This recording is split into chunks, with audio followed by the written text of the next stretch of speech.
This is Optimal Relationships Daily, episode 1102.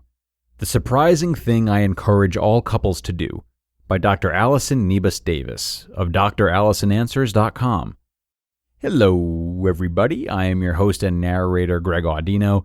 This is ORD, the podcast where I share articles for you each day in about 10 minutes, and they're all geared towards improving your relationships. And on Saturdays, I answer your personal relationship questions, which you can submit by emailing me at advice@oldpodcast.com. And now today, I've got a post for you from one of our newer authors, Dr. Allison Niebes-Davis. She's great at breaking down psychology into simple and understandable chunks. But today, she's going to speak about something even more relatable, that being chores around the house and how to divvy them up successfully. So let's get right into it and optimize your life. The Surprising Thing I Encourage All Couples to Do by Dr. Allison Niebes-Davis of Allison You probably won't be surprised to hear that most couples argue about the same things: money, family, quality time, romance, and parenting. But you might be surprised to know another major source of stress and tension in relationships: arguing about chores. Arguing over chores is one of the most common and nagging conflicts in a relationship, particularly when the couple lives together. Fun fact, dishes are the most heated and problematic chore of them all.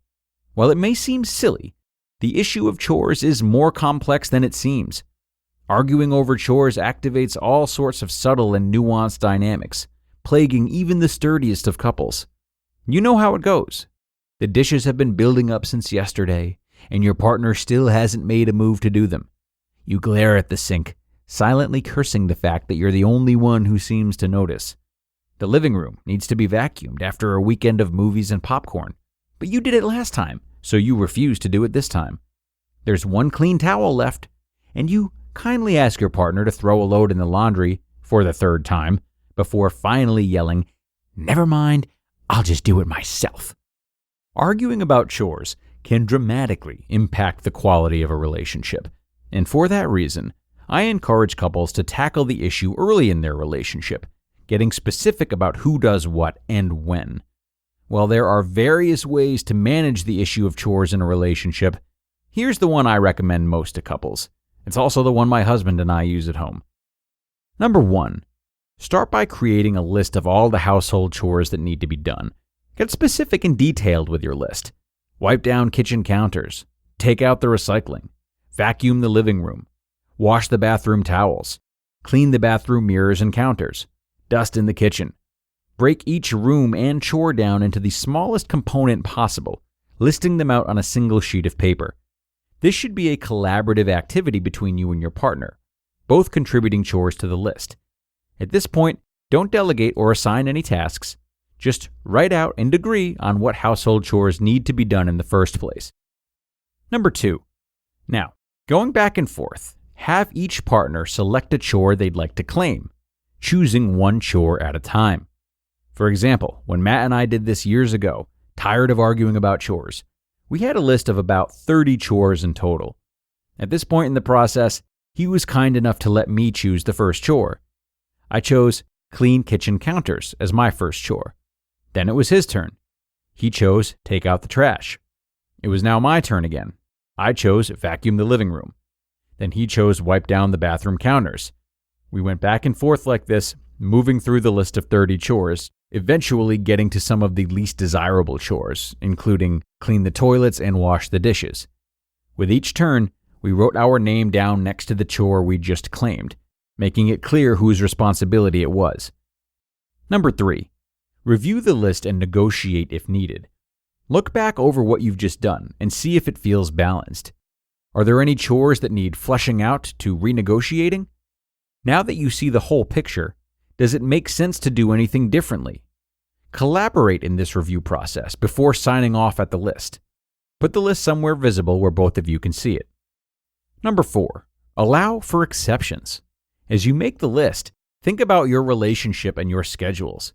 Are there any special circumstances or situations you want to accommodate for? Does one of you travel for work? If so, how does that change the list? Does one of you have a busy season that might require an adjustment to the schedule? Are there other exceptions you want to make room for? For example, while dishes are my chosen duty, Matt and I made an exception. If I cook a nice meal, he's on dish duty. Same goes that if he cooks a nice meal, I'm scrubbing the pots after. Document these exceptions and adjustments, just like the rest of the list, to avoid further arguing about chores. Number 5, renegotiate and trade if needed, but try not to do this often or on the fly. In your first month, stick to the agreed upon plan as is. When you adopt new practices and habits, it's important to be consistent for the first month as we get acclimated. Give yourself time to settle into a routine. See how it works and feels. Then, have a little dinner meeting with your partner to see how it's going. Do the two of you want to change anything? Do you want to switch any chores? Remember, any changes you make get written down. If you want to stop arguing about chores, getting detailed and descriptive is important. It may not seem romantic to get this detailed, but arguing about chores is a real issue in relationships, and its impact just increases over time. Don't think that chores will naturally divide themselves and work out evenly among you and your partner. That is a disaster waiting to happen. So use this method to break down household tasks, collaborate with your partner, and stop arguing about chores. You just listened to the post titled, "The Surprising Thing I Encourage All Couples to Do" by Dr. Allison Niebes-Davis of DrAllisonAnswers.com. Okay, and thanks a lot to Dr. Allison for this great guide towards dividing chores today.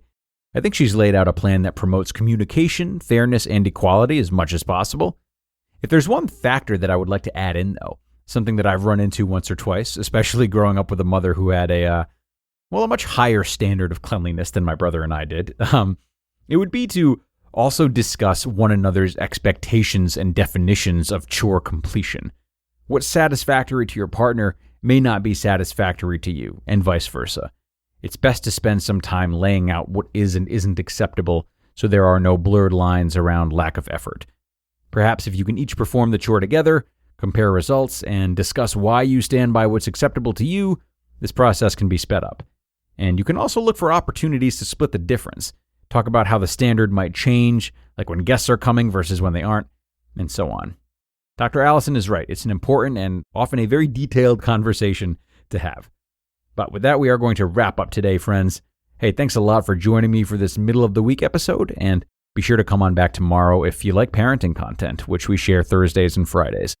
So until then, have a wonderful rest of your day, and I'll see you back here tomorrow, where your optimal life awaits.